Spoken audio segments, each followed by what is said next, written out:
Hey guys, happy Friday. I hope you guys are getting ready for an amazing first weekend of spring break. I don't know where you're at if all the kids are on spring break yet, but here in Southern California, they just started their 2 week break. My granddaughter that lives up north, she only gets 1 week though, so I don't know why. But anyway, I just found out that I'm actually on spring break as well, and that's either a good thing or a bad thing, depending on how you look at it.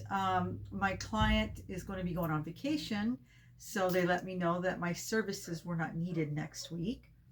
And of course, right away, I was like, and then I was like, oh, wait, I need money. I need to be working. But I couldn't help it because, time, money, they're both equally important to me at this age. I'm old. So my time is just as valuable as the cash. And even though I was excited about it at first, because I'm thinking, oh, I got so much to do. I told you guys, spring is here. I got a lot to do. I want to work in the yard and inside, and it's going to take me a while. And work was really going to interfere with that. But then, I'm thinking I'm also going to go without a paycheck for a whole week, and this is not the time for that. But it's outside of my hands. This is what the universe is doing, and I'm not gonna, what does it look, a gift horse in the mouth, because I really inside, I did want the time off. But I'm gonna try and make up for it by doing Uber. I'm gonna start doing Uber next week, the right way, where you actually make money, not like I was. And my friend Diana is going to go with me and show me the ropes, so fingers crossed I will kind of make up for the money that I'm losing by not working my regular day job. But I'm still going to take as much time off as possible. Hopefully, I only have to do it a couple hours in the afternoon, so we'll see. But yeah, so like I said, it was a good thing and a bad thing, and but being the optimist that I am, I'm looking at it as a good thing right now. I probably won't feel the same when my bills are due and I don't have that week's worth of pay, so we'll figure it out when we get there. But I wanted to talk about something that, well, we had talked about it a while back about how, I personally believe we are in a recession and have been in one for quite some time. And, some of you don't, and that's okay. I understand. We all have our own perspective on these things. But just from what I have observed and what's happening in my life, we are in a recession. But a lot of people are saying, well, how can we be in a recession? Because all the stores are packed and the restaurants are packed, and even like the theme parks and concerts and everything packed. Everybody's buying tickets and buying stuff. And it's like, that's not the sign of people struggling.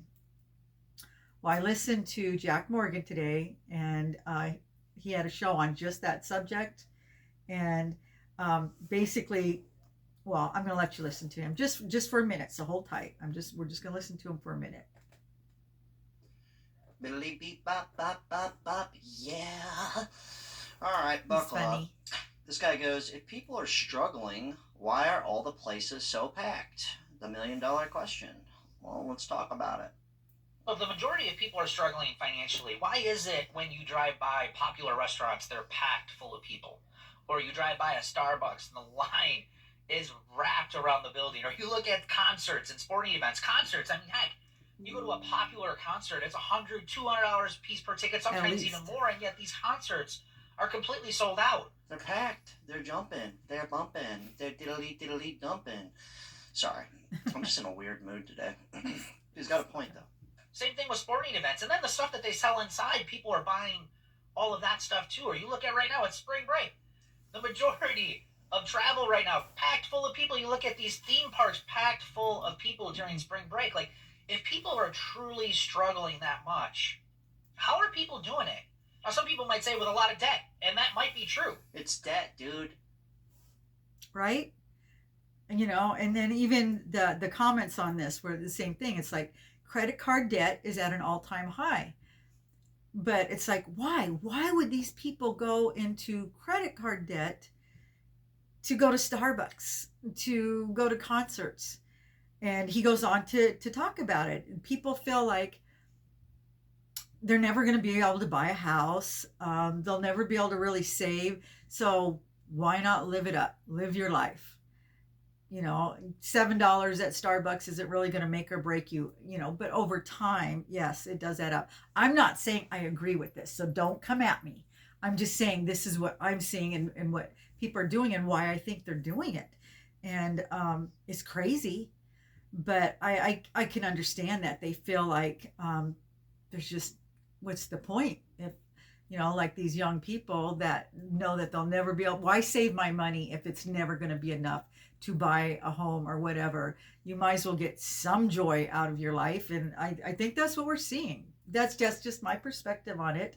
And obviously, you know, they're on the same path. They feel the same way, but it's crazy because it's going to catch up. You know, it's got to, it's come to a head soon, right? And I that's what I'm worried about. That's the end game. That's what I'm seeing, and that's why. And I was watching that other guy, Large Man Abroad, and that's what he's thinking. He's thinking everybody's just living it up, and eventually it's going to come time to pay this stuff back, and nobody's got the money to pay it back, and that's when we're really going to feel it, and it's not too far off.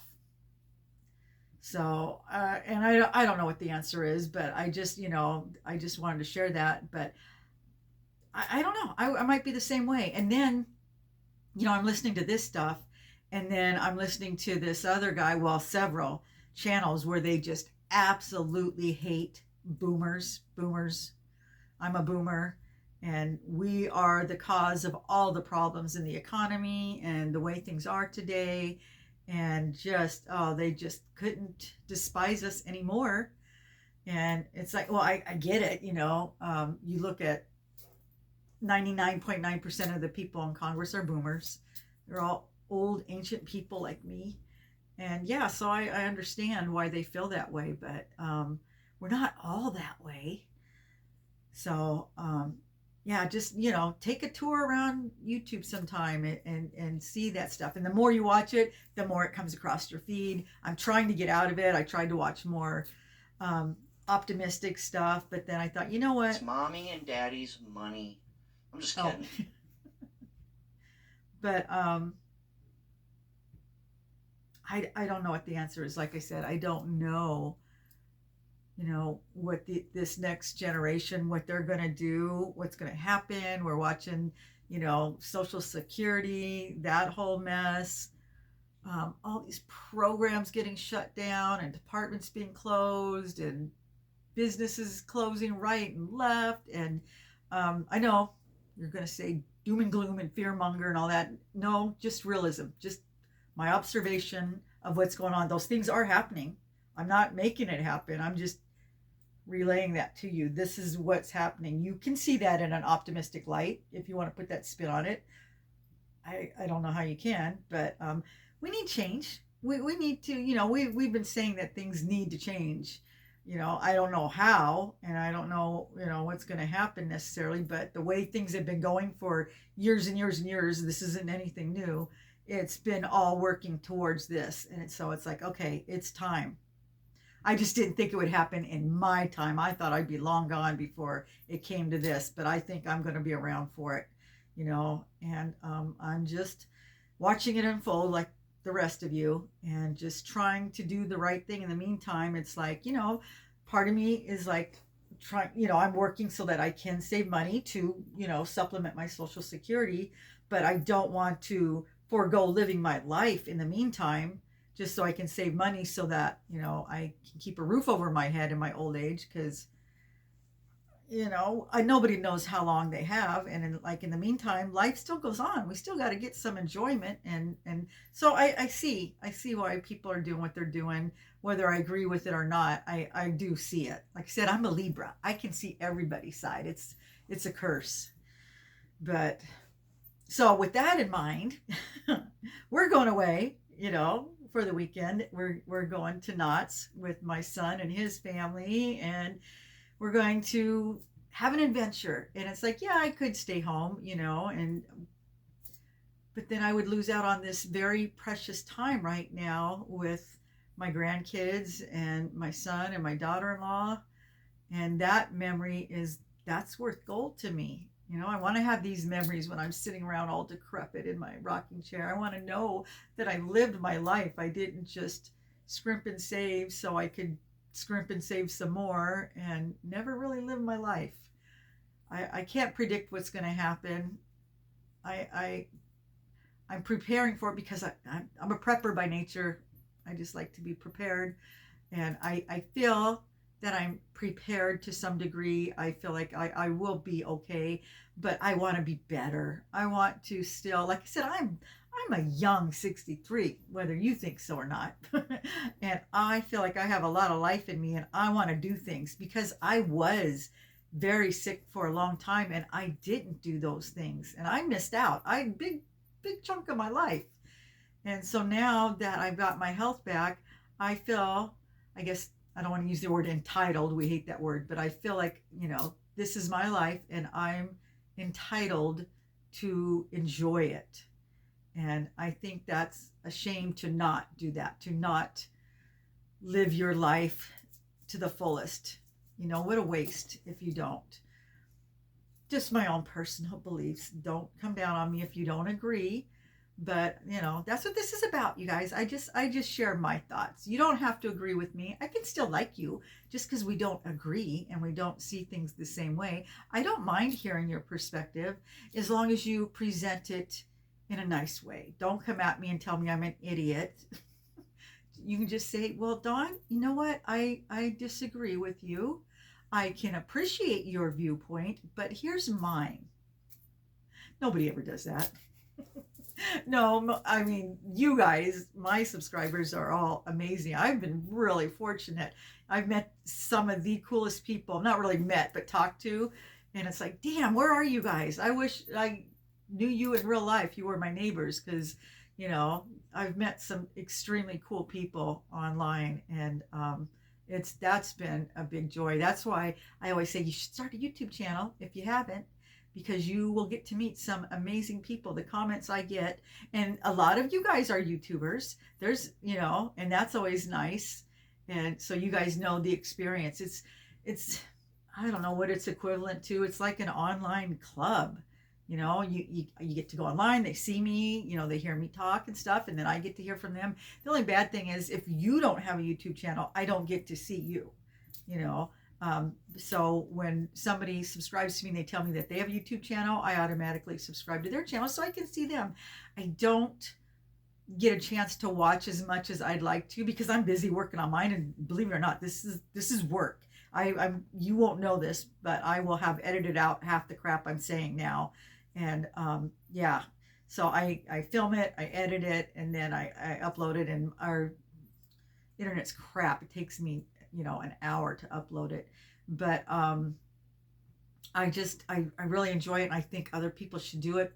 If nothing else, you're going to be documenting your own life, your own journey. You can share it with your kids or grandkids, and for that it's fun. They can see what it's like because I tell stories, and I don't normally do that. Ask my kids. I'm not one for talking about life before they were born, but I find myself more comfortable in talking about it now, and it brings back memories and stuff that I want to share that I think are actually interesting.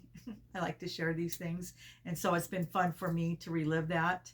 But the only thing I know about you guys is what you tell me in the comments. So if you had a channel, even if you don't have a lot of people, I've got 3,000, that's an itty bitty little channel. But when I started, I had just a handful of people, and most of them were my family. And but still, it was fun just sharing my story and getting feedback and comments from other people. So if you just do it for that, so that I can come to your channel and listen to you and your perspective on things, especially now that I'm older, I really appreciate my generation, people in my age group, because I don't know a lot of people in my age group. I feel like most of the people I know are younger, and I'm really learning to appreciate people my age and older. I love hearing their stories and their wisdom, and just they're fun. It's just been a joy talking to them and stuff. And it's like, gosh, I wish you were here so we could go out to lunch or have coffee. It's so much fun. But how long have I talked? Oh, 15 minutes, and I still got 5 minutes. I went around and filmed my yard and bits and pieces of it. It's funky right now because we let it go all winter. My husband just started working on it, and he's worked very hard, and it will look beautiful. But right now, it needs a lot of TLC, and I don't even go outside in the wintertime. It's cold. I don't want to hang outside. But as soon as spring comes, it's like, oh, I'm out there, and it's like I'm looking around. It's like, well, yuck! I don't want to be back here. I need a gardener, which is us. So in the next few weeks, I'm going to be working on it, sprucing it up, so you'll see the difference. But I did film a little bit so you can see what I'm talking about. I wanted to share that with you, but I mainly the pretty parts. I didn't show you the really crappy parts, but I will eventually. So yeah, I'm going to finish packing for our getaway, and I'm going to film there too because my daughter-in-law got an amazing Airbnb, and it's got like 6 bedrooms and 11 beds. But there's going to be, well, there's 9 of us, so yeah, we need them. And we're going to be right there by Knott's, so when we get up, we don't have to drive an hour. It's such a pain because by the time you get there, you're tired, and we're dealing with traffic and stuff. So this is sweet. We get to just enjoy each other, get up, have a leisurely breakfast, then head on over and spend the day. We won't be tired, and it's going to be wonderful. And the weather is absolutely perfect. So yeah, I'm very happy mama right now. So I will film that and I will share it with you. But right now I'm going to let you guys go. Tell me what you think when you see my yard. Be kind. Like I said, I know it needs a lot of work, but I promise you it looks really good when we clean it up. We just let it go through the winter time. So okay, gonna let you go because I can keep rambling, as you know. Take care, you guys, and thank you for watching, and I will see you in the next video. Well, I'm packing up for our little weekend getaway. And yes, I do need this much luggage because even though we're only going to be gone for the weekend, I bring extra everything because I don't know what I'm going to want to wear. I don't know how the weather's going to be. And I would rather be over prepared than under prepared. So yes, it looks like I'm going away for 2 weeks, but I'm only going away for the weekend. My client is going to be going on vacation next week, which means I won't be working all week. And yeah, I know I can use the money. I'm not going to lie about that, but I'm going to be starting Uber, as you know, and I'm going to be going out with Diana. So I'm excited about that. Plus, I've got spring fever. I need to do some spring cleaning, and I didn't know where I was going to find the time. So this comes at the best time possible. I don't even know where to start. I don't know if I should start outside and work my way back indoors, if I should start inside. I think I should be outside because it's been neglected all winter. I'll show you some pictures. It needs some help. My husband's been working on it very hard, and he's done a lot, but I don't even go outside in the winter. It's just, there's no reason to. But in the spring and summer, it's our little utopia when it gets all cleaned up. So I think I'm going to start out there, and then I'll work my way inside. So yay, spring. I'm so happy. Okay, it's time. We're going to put up our Easter wreath. What do you think? I think it's beautiful. Okay, we're going to clean this mess up. It is bad. Look at this. Isn't that pretty, though? That's so pretty. I like that.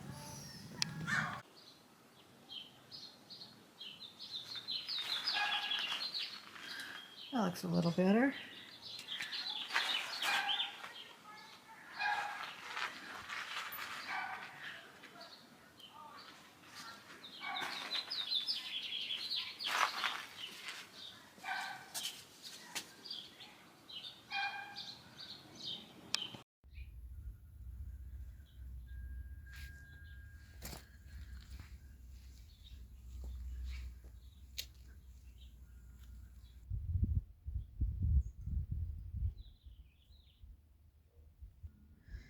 Man, it's time to come out here and give these plants some love. You can tell they've been neglected this winter.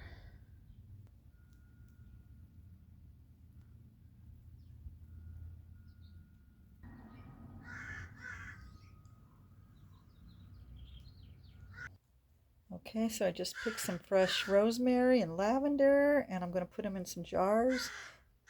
Listen to that bird. And we're going to place it throughout the house, and it's going to make the house smell so good. Did you guys know you can eat poppies? Yep. You can put them on your salad. They have like a peppery flavor. They're actually really good. So they're not just beautiful. You can actually eat them. They're edible. My little bunnies.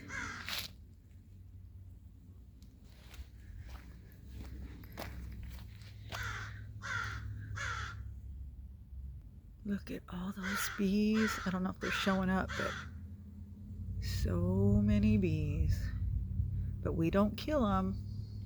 Nope.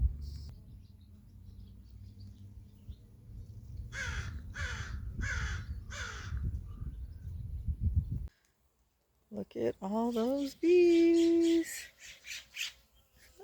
This isn't lavender, by the way. This is my rosemary plant. It's flowering right now, but it smells so good. I'm going to cut some off and bring it in the house. Plus, it looks pretty.